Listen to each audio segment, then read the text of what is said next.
A few years ago, I told a Halloween horror story involving my haunted friend and his trip on Halloween night into the graveyard.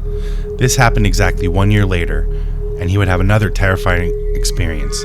Only this time, he didn't have any of his friends there to help him. He was all alone.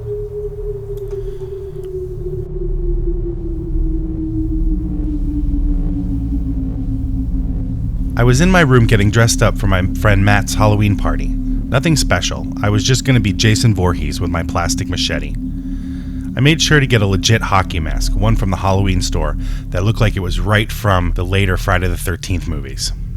My parents had already left, going to their own Halloween party, and I was home alone. Just as I was about to leave, my doorbell rang. I slowly lumbered down the stairs to freak the trick-or-treater out, and when I opened the door, I saw a kid about 12 or 13, dressed up as Michael Myers, staring back at me.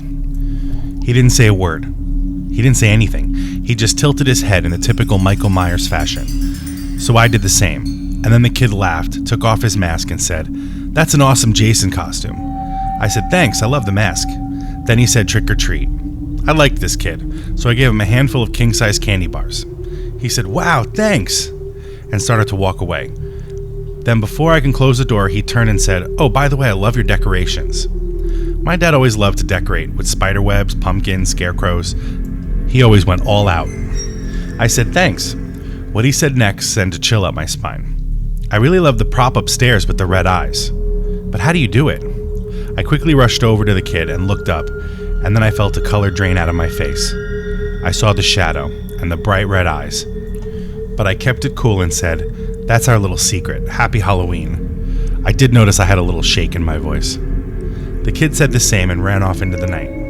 I looked back at the window, and the shadow was gone. I didn't want to go in the house, but I mustered up the courage. I decided I was going in to grab my keys, my plastic machete, and then get the hell out of there. I got to my bedroom and grabbed the machete, but my keys were missing. I wanted to just run out, but I need my keys. I heard the sound of my keys hitting the floor from downstairs. I stopped and turned.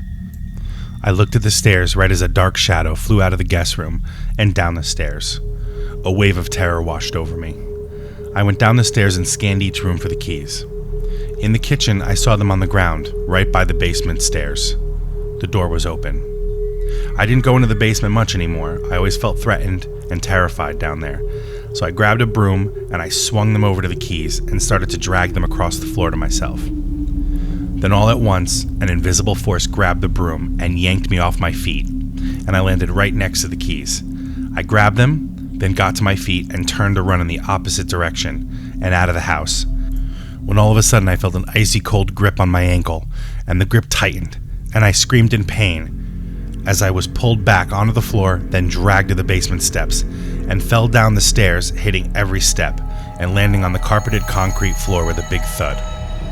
My surroundings blurred and then doubled, but I shook it off and stood up. I looked up the stairs at the open door. I quickly ran up them at full force. The door started to slam shut, but I was able to tackle the door before it did shut all the way, and I managed to break the top hinge. But I was upstairs, and I wasted no time at sprinting to the front door. I swung it open as a group of trick-or-treaters greeted me. They all screamed, and some laughed, thinking I was joking. I almost knocked them all over, but I caught myself. They started to say trick or treat when a loud, guttural scream filled the air, and some of the lights flickered. I jumped out of the house and slammed the door shut behind me. One kid dressed up like a vampire said, "What was that? Is that a spooky tape?" I just shrugged. "That was scary," another kid said. "This house is awesome," a girl dressed as a witch said. I said, "This house is definitely something." They all just turned and left, not bothering with any candy, which was fine because I was not opening that door again. Before I could leave, I heard a clicking sound. I slowly turned and saw the doorknob to my house was furiously turning, as if someone was playing with the knob. I had enough. I grabbed the knob and with my keys locked the door, then ran down the street and to Matt's house, and I ended up staying with him at the house for the night. My parents were freaking out when they got home and saw the basement door off its hinges, but they understood.